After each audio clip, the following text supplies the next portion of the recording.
Mastering slang. Understanding, drop a beat. Hello, everyone. Welcome back to our channel. Today, we're diving into a fascinating phrase that's very popular in modern English, especially in the music world, drop a beat. This phrase is a great example of how language evolves with culture.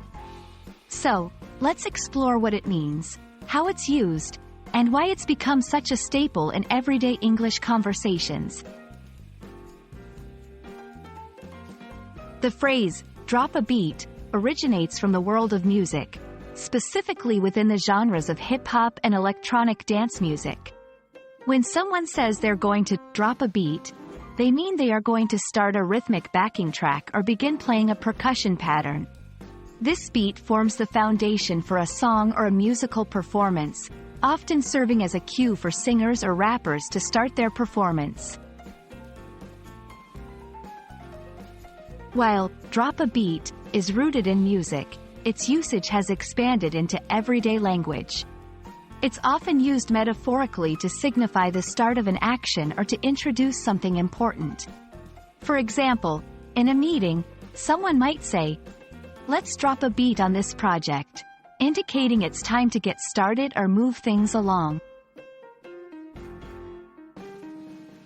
Understanding, drop a beat, also means appreciating its cultural background.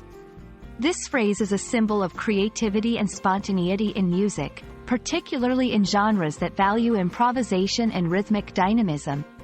It's a nod to the skill of DJs, producers, and musicians who can create compelling rhythms that drive a musical piece. To help you better understand how to use drop a beat, let's look at some examples.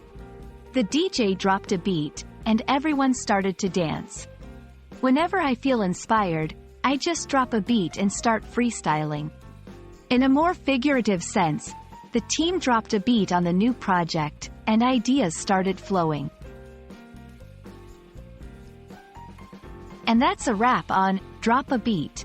I hope this video has been insightful and has added a cool phrase to your English vocabulary. Remember, language is not just about grammar and vocabulary, it's also about culture and expression. Stay tuned for more interesting phrases in future videos, and don't forget to practice using drop a beat in your conversations. See you next time.